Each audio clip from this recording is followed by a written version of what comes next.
Blessed are those who hunger and thirst for righteousness, for they shall be satisfied. There was, in your recent election, whether they recognized it or not, a hungering and thirsting for the righteousness that didn't call the opposition a basket of deplorables or garbage or whatever. They wanted more honesty than that, and they needed, they were looking simply for people who would deal with the practicalities of their lives. And some of them they will be able to deal with because they are deeply rooted. Listen to Tom Sowell a few times if you want to understand how deep the problems are. The Vision of the Anointed is one of his shorter books, but you could dip into that and have a sense of how the self-appointed, self-anointed elite think they know all the answers when they clearly don't. And being the solid academic he is, he shows them they don't even know how to handle the data. And even if they could, they would refuse it. That's what one faces quite frequently. You're not allowed to say certain things directly. You have to ask questions, get them to say it. It's quite an art form. So,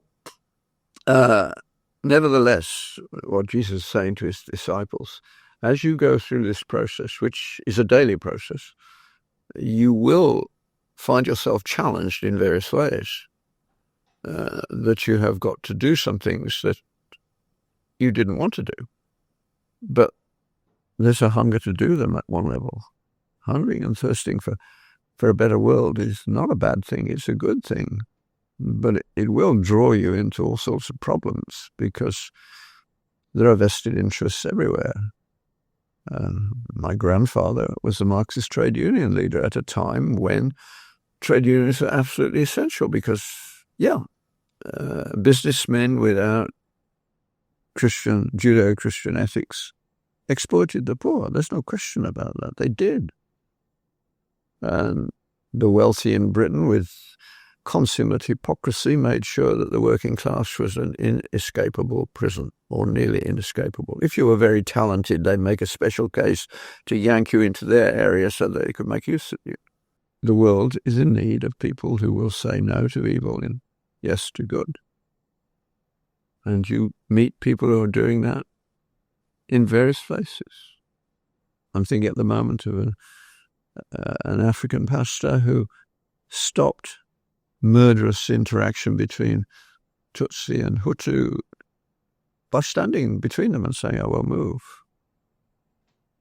I mean, the most likely outcome when he said this, he would be dead, but there is such a thing as moral authority. And every now and again, it gets to what is deeply in our nature, which is that the image of God, we know good and evil, and there is moral authority, thank the Lord. And you may not want to say something about something you know to be wrong, and the easiest thing is to be silent.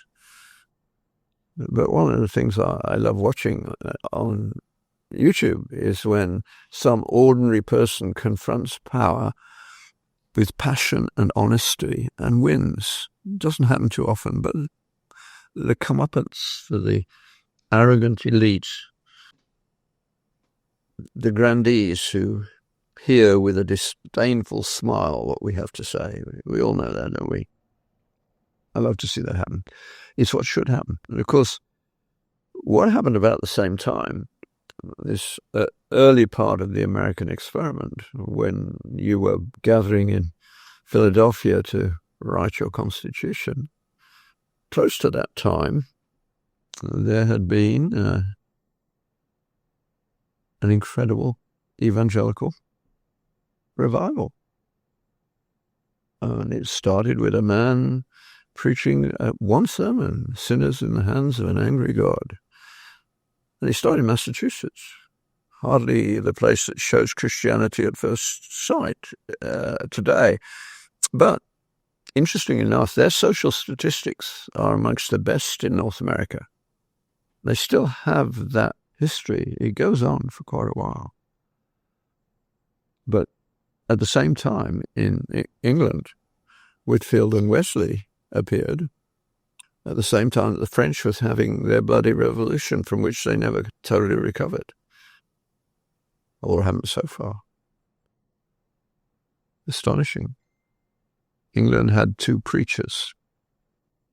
France had all their philosophes, the equivalent of the liberal elites. The preachers with the better deal. Whitefield, in particular, was built for the job, as they say.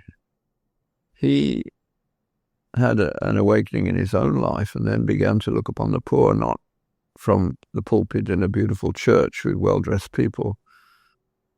He went out, and his first foray into the real world was with the open-cast miners in the Forest of Dean. And there's an account of him preaching with his magnificent voice, which Ben Franklin measured as clearly audible at a quarter of a mile.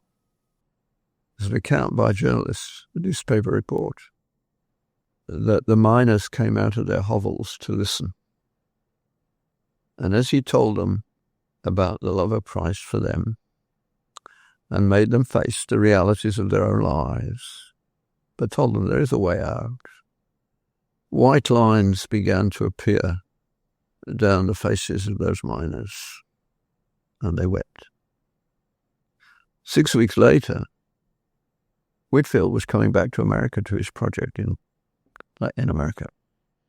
And these miners asked him to have a meal with them before he left. It's hard to imagine this, but what they wanted him to do after the meal was to lay the foundation stone for their own school. They went from utter degradation to hope and to wanting to build a school for their children in 6 weeks. We spend millions trying to implement liberal elites' solutions to the problems of the world without usually asking the people at the recipient end what they would like us to do first. So all the money that was acquired, who wrote the bottom billion? He got lots of money. There's nothing to show for it in Africa because that isn't where it begins. If you want to see it beginning, you need to go out there and see those pastors who are beginning to understand that there needs to be more depth. Again, I'll say a little more about this later on because I'm going to talk about a recent visit to Jamaica in a little while. But that's what hungering and thirsting for righteousness does. It makes people who come to Christ to see that there are things that need to be fixed. I'm thinking at the moment of another young doctor with his family who I first met many years ago when he was a medical student near Utah, somewhere in that area, but it wasn't Utah. It was that area, near to the gambling capital of the world. What's it called? You know the name. I've forgotten it for the moment. Anyway, I met him and we were talking and he told me that he'd only been a Christian a little while. And he told me the story. And it's exactly what we're talking about here. I mean, he'd waltzed his way through school. He was very smart. He got scholarships and he was also athletic. So he got into medical school, doing well academically. But then he fell in love with a young woman who was the daughter of a Baptist minister. This guy was brought up in a nominally Catholic home with an abusive father in mental terms. He had no space at all for what Catholicism, and he equated it with Christianity. No denomination equates with knowing the Lord. That can happen in all of them. And basically he seduced her. They were in effect living together. And she realized that this was utterly wrong. And she went home and told her parents, and they got the help that was necessary, to strengthen her moral fiber. And she came back, she told him, she said, well, I'm not going to sleep with you anymore. It's not right. And he was amazed. She said, I'm still very fond of you. would you come to a Bible study with me? And he was fond of her, so he said yes. And he said at the end of the Bible study, the guy who was leading it, came up to him and said, you didn't understand what I was saying, did you? And he was honest enough. He said, no, it's entirely new to me. And he talked with the guy, and very quickly he became convinced and became an active Christian, just in a matter of days. And what happened then? Oh, he developed a hunger and thirst for righteousness. And he's very active as a Christian, now has a family of his own. I don't know, actually, whether he married that girl or not. I must find out sometime. But it was a lovely account of how somebody can be changed. He said he went home the moment he recognized that Christ was the Son of God. And that required some reverence. He had a real understanding of what was happening to him at that point, because, of course, the minimal account of being a Christian is to be able to say, Jesus is Lord. That recognition, that's enough to get started. And he says he woke up the next morning and looked at his bedroom, and he realized how bad it was. It took him an hour to make it somewhat acceptable. He had an entirely different understanding of what a good life looked like in no time for that. Some hungering and thirsting for righteousness. Now, it's probably true that every one of you listening to me at the moment has some gift. I call it gift, some talent, some ability. What it is, I don't know. The one that probably the church is in greatest need of is active hospitality. Some people have the gift for that, and it's going to be very important. But whatever your gift is, the question that you have to face is, what do I do with it? How is it to be used? It is a gift. You're in charge of it, and you must seek. So that takes you back to truth. What you discover is repented of. You commit to following the Lord's commands and ask him to lead, and he will. He will. The promise of this beatitude is, they shall be satisfied. And they are. They have the best lives, of course. The best lives are not to be measured in terms of things. If you're in thrall to things, that's the first thing that has to go. We arrive naked, we leave naked. But what you and I both want to hear, I know, is well done, good and faithful servant.